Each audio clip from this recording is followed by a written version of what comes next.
Good afternoon, Cross Timbers. Today is January 31st, 2012. This is Texan TV News, a product of the Texan News Service, and I am Rafael Sanchez. In today's headlines, a new map shows students where crime happens on campus. A Flower Mound student swims her way to the Olympics. Redistricting talks for Texas have stalled. A Marine commits suicide after being hazed. Drug member in custody for killing 75 people, plus today's weather and the latest on the Super Bowl. And now, today's top story. Have you ever wondered about crime on campus or in Stephenville?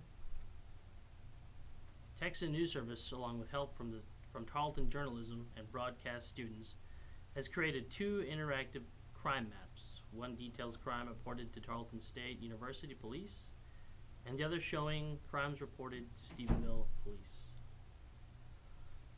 The maps were created over the course of the last year as a part of the Freedom of Information Foundation's Light of Day project, a project that teaches college students across the state how to obtain and use government records.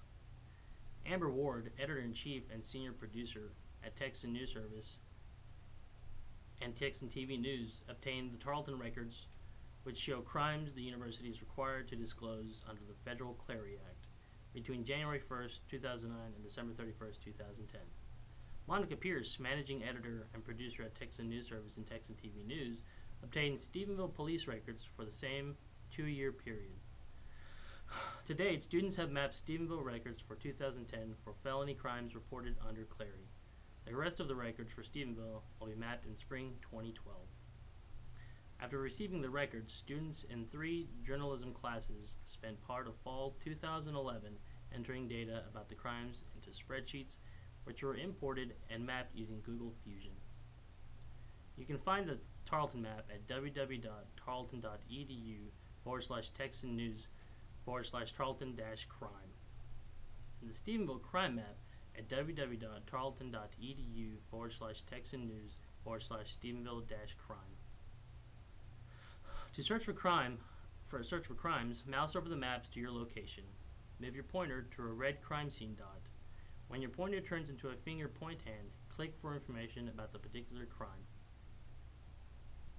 For more information, visit the Texan News site at www.tarleton.edu/Texan News or contact Texan News at texannews@tarleton.edu.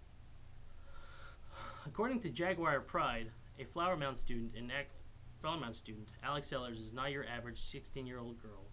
She wakes up at 4:45 a.m. twice a week to train for a few hours, shower, and get ready for school. She then goes home for about 20 minutes and is back to training for another 2 hours. Sellers began swimming when she was in kindergarten and now swims for the Lakeside Aquatic Club in Keller, Texas. It has not been easy for Sellers. The hardest part of trying to qualify for the Olympic trial is the continuous mental beating that you put yourself through, Sellers said, but she is getting plenty of support from her family, friends, and her coach. Sellers says that swimming is more than just the accomplishments that happen in the water.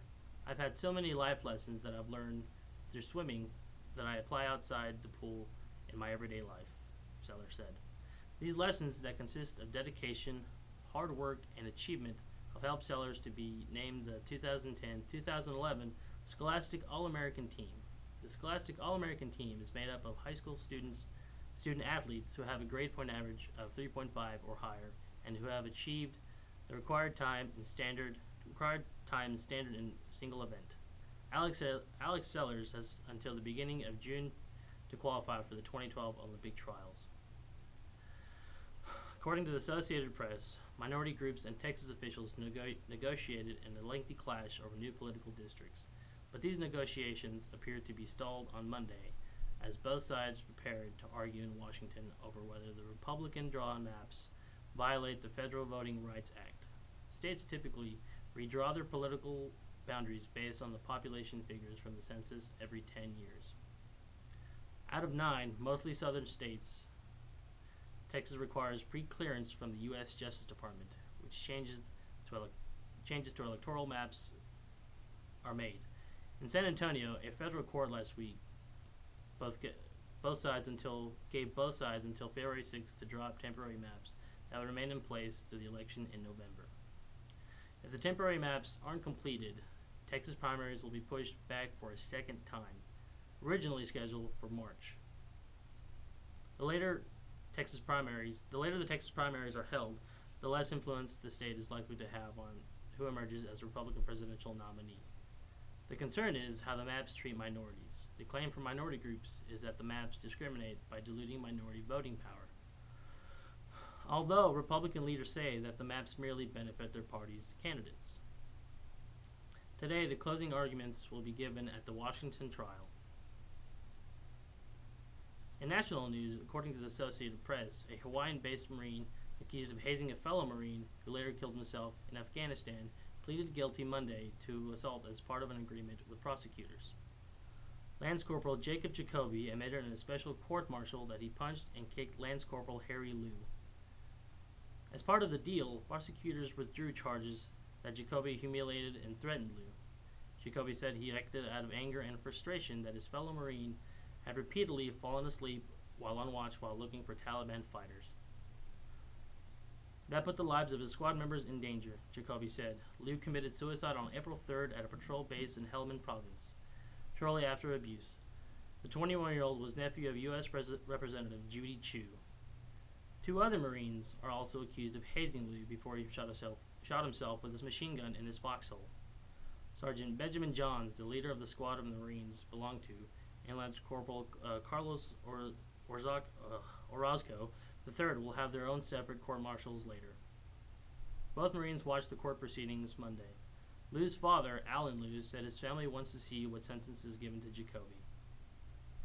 In international news, in Mexico, a man who was a member of a drug cartel is in custody after having confessed to killing 75 people. Victims were chosen at random as they were traveling through the Texas border town of Cerralbo. According to Jorge Domene, a Nuevo León state security spokesman, the 35-year-old man is Enrique Elizondo and is known for torturing, maiming, and then killing his victims, said Mr. Domene. Mr. Elizondo was in charge of killing members of a rival drug cartel. Prior to being caught by authorities, he had been in the Cerralbo area for 3 years. In sports news, people use all sorts of ways to try to predict the winner of the Super Bowl, comparing regular season records, judging who looked stronger in the postseason run-up to the big game, or watching the betting lines from Las Vegas oddmakers. But the closest thing to a sure thing may come from a camel in New Jersey. Princess, the star of the New Jersey's Popcorn Park Zoo, has correctly picked the winner of 5 of the last 6 Super Bowls. She went 14-6 predicting regular season and playoff games this year, and has a lifetime record of 88-51. Her pick this year is the New York Giants. The Bactrian Camel's prognostication skills flow from her love of graham crackers. Zoo General Manager John Bergman places a cracker and writes the name of the competing teams on each hand.